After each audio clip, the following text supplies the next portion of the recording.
Court जाते। अरे आप तो वो लोग हैं जिन्होंने नोटबंदी लगाने से पहले किसी से चर्चा भी नहीं की और 155 लोग लाइनों में मार दिए, तो अभी ऐसी कौन सी बाधा है? आप वो लोग हैं जो किसान का काला कानून लाने से पहले किसी से नहीं पूछा, 750 किसान शहीद हो गए, लेकिन वो आपकी बाधा नहीं बनी। 1 साल तक लगातार वो सड़कों में बैठे रहे। लेकिन आपकी नारी शक्ति के लिए इतनी बड़ी प्रेरणा है सभापति जी कि जब इस नई बिल्डिंग का उद्घाटन हुआ तो हमारी महिला राष्ट्रपति आदरणीय मुर्मू जी को उद्घाटन तक में नहीं बुलाया गया। यह है आपकी नारी वंदना।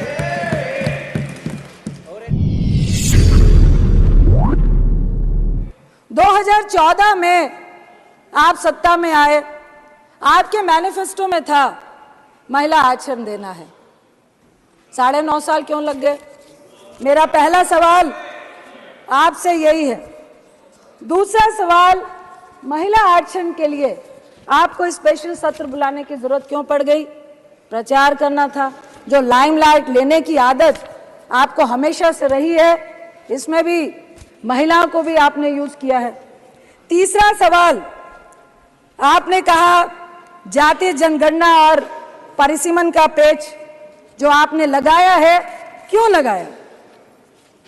मैं आपसे पूछती हूं, आपने इसका जवाब दे रहे थे कल कि अगर हम ये नहीं कहते तो आप पीआई लेकर सुप्रीम कोर्ट जाते।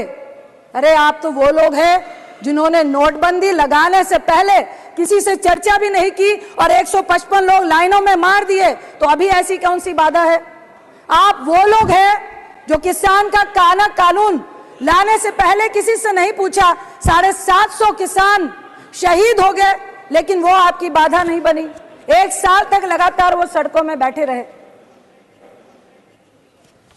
मैं आपसे सवाल करती हूं कि फिर महिलाओं के रिजर्वेशन के अधिकार में यह परिसीमन की, यह जनगणना की, सीट के रोटेशन की जो आपने बाधा लगाई है, क्या यह चुनावी एजेंडा है 2024 का, जिस पे आपको सिर्फ और सिर्फ झुंझुना दिखाना है?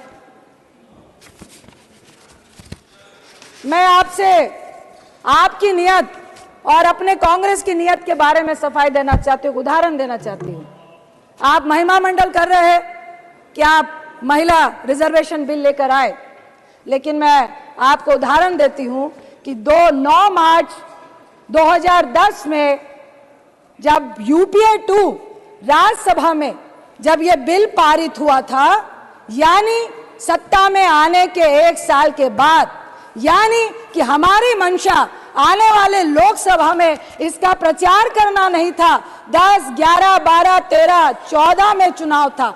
हम सिर्फ और सिर्फ महिला को सशक्तिकरण करना चाहते थे।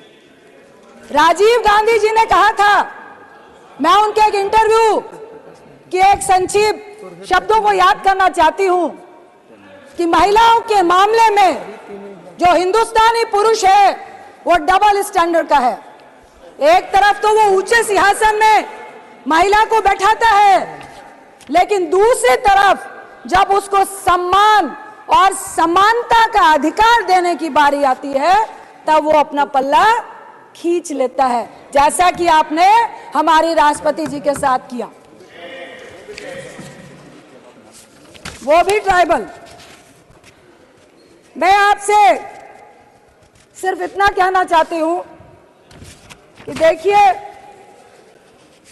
हम चाहते हैं कि जातीय जनगणना, परिसीमन, रोटेशन को दरकिनार करके आप महिला को आरक्षण क्यों नहीं देना चाहते हैं? इसका मतलब है आप पुरुष के हिस्से में से महिलाओं को हिस्सा नहीं देना चाहते हैं। आप परिसीमन करेंगे, सीटें बढ़ाएंगे, उसके बाद आप महिलाओं को एक अलग से हिस्सा देंगे।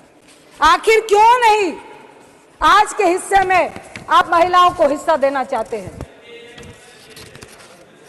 मैं आपसे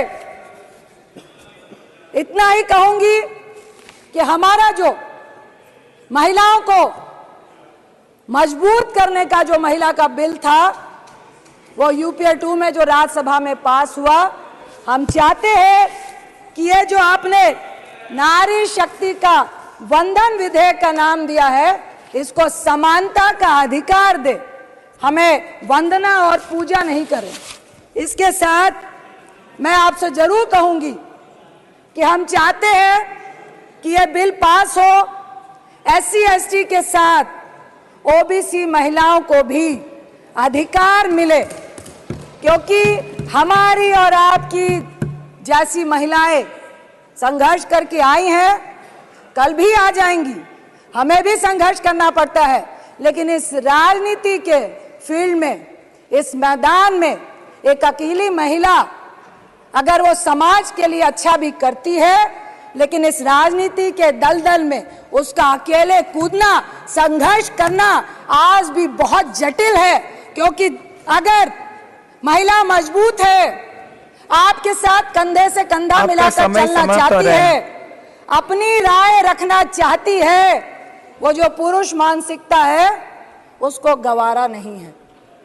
हम चाहते हैं, मैं अपनी पक्ष की महिलाओं से भी कहूंगी कि जब मणिपुर की घटना घटी, जब किसी भी रेप की घटना घटती है, जब हमारी पहलवान बच्चियां बैठती है, आपका समय तो समाप्त हो रहा है। समानता का अधिकार दिया है आपने महिलाओं को, ऐसा अधिकार दिया है समानता का अपने महिला मंत्रियों को कि उनको कह दिया जाता है कि एक शब्द भी महिला के शोषण के खिलाफ आपका निकलना नहीं चाहिए। ऐसी समानता और ऐसी दैवीय शक्ति हमें आपकी नहीं चाहिए, हमें अपना अधिकार चाहिए।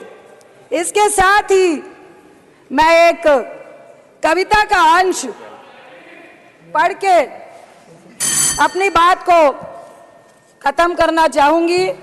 एक ही बात कह के मैं अपनी बात को खत्म करूंगी कि महिलाओं के समानता के अधिकार के लिए, चाहे राज्यसभा हो चाहे लोकसभा हो, हम सब महिलाओं को एकजुट होकर अपने सम्मान और अधिकार के लिए एक होना पड़ेगा। यही कह के मैं, ऐतिहासिक दिन है महिलाओं के लिए, इसलिए मैं इस बिल का समर्थन करती हूं और चाहती हूं कि ये आपके झोले में, पिटारे में चला नहीं जाए। और ये जो 2019 का आपने झुंझुना पकड़ाया है, अगर सही मायने में आप महिलाओं को हक देना चाहते हैं तो कुछ तोड़ निकालिए और ये परिसीमन और जनगणना से पहले महिलाओं का हक उनके सामने रखिए। आपका बहुत बहुत धन्यवाद।